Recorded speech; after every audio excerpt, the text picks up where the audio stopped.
J.D. Vance, he is speaking out about censorship on social media. If a Trump-Vance team is elected to the White House, will you stay neutral when it comes to social media and the press?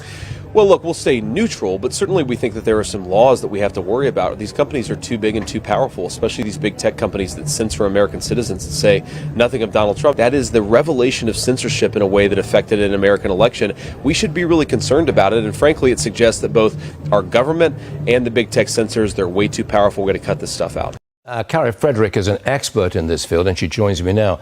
Cara, he was just referring to the Hunter Biden laptop cover-up, and it did indeed affect our last election. I want to know, is it too late to do anything about it?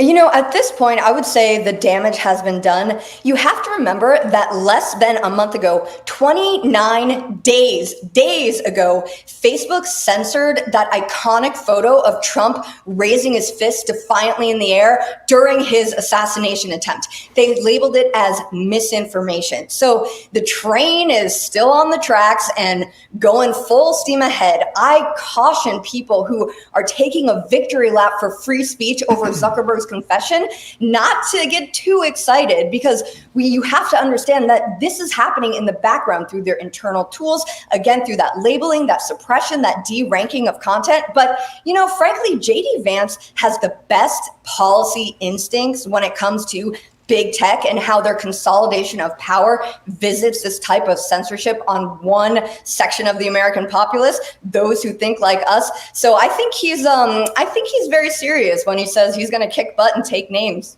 Zuckerberg came out with this confession 70 days before the election. Is the timing suspect? Why did he do it now?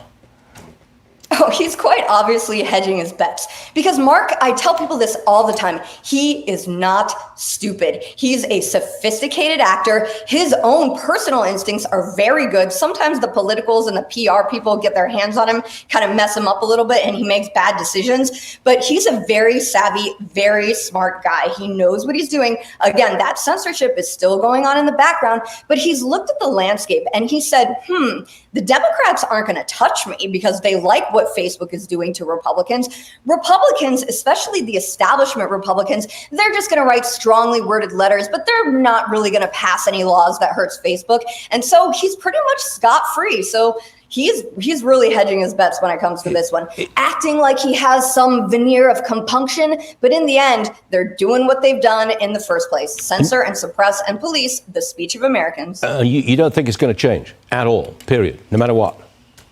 No, you know, I'm glad to see Zuckerbucks are ostensibly off the table, but we know suppressing speech isn't. He can make all these, overtures to the Joe Rogan crowd. He can learn how to fight. He can surf with the American flag. But at the end of the day, Mark Zuckerberg is gonna Mark Zuckerberg, and that means doing things to help the left. Cara Frederick tells it how it is. Cara, thanks for joining us this morning. We'll see you again soon.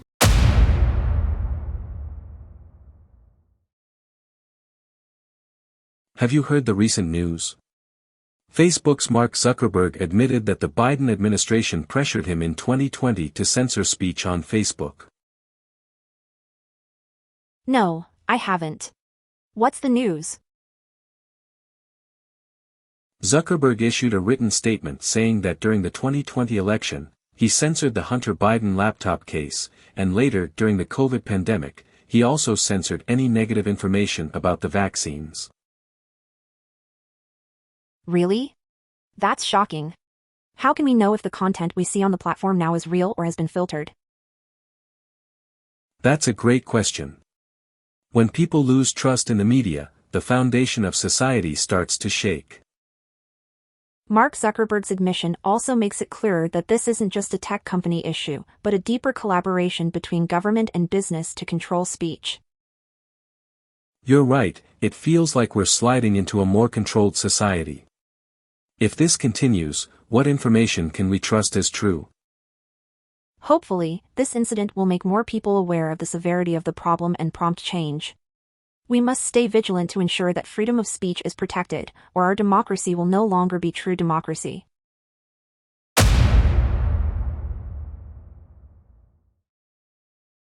Have you seen the news about Mark Zuckerberg admitting that the Biden administration pressured Facebook to censor certain content during the 2020 election?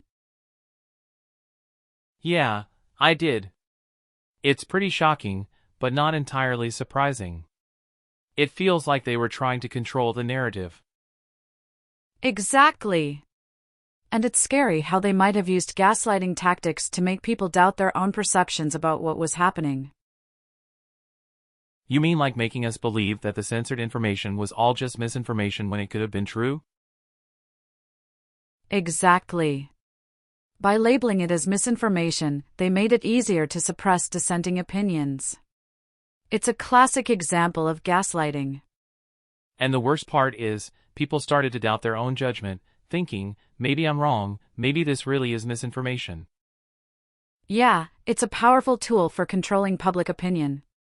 When you make people question their own thoughts, you can manipulate them more easily. And now that Zuckerberg has come clean, it just proves that what we suspected was happening all along. But do you think there will be any consequences? Or will this just get swept under the rug? Hard to say. The media might downplay it, especially since it involves the current administration. It's frustrating. This whole thing just feels like another attempt to gaslight the public. Yeah, and we have to be vigilant. The more we talk about it, the harder it is for them to control the narrative. Agreed. We can't let them get away with manipulating us.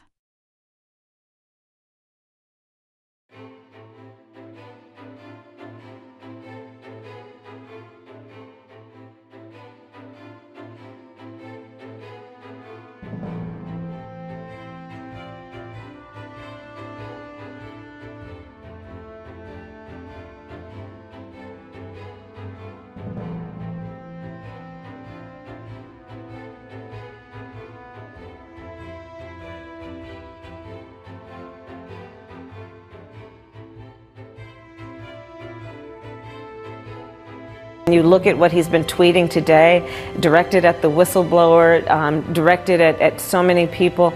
I frankly think that based on this and all we've seen him do before, including attacking members of Congress, that his Twitter account should be suspended. He is irresponsible with his words in a way that could result in harm to other people. And so the privilege of using those words in that way should probably be taken from him. Should probably be taken from him. Should probably be taken from him. Free speech is the bedrock of democracy, and free speech is what allows atrocities to be called out and for people to be aware of them. That's why the Germans wanted to shut down the press immediately. So anyway, I think we should do everything we can to preserve free speech, and when we lose free speech, I think we lose democracy. If you enjoy this content, please consider subscribing to my channel to stay up to date with future videos. Thank you for watching.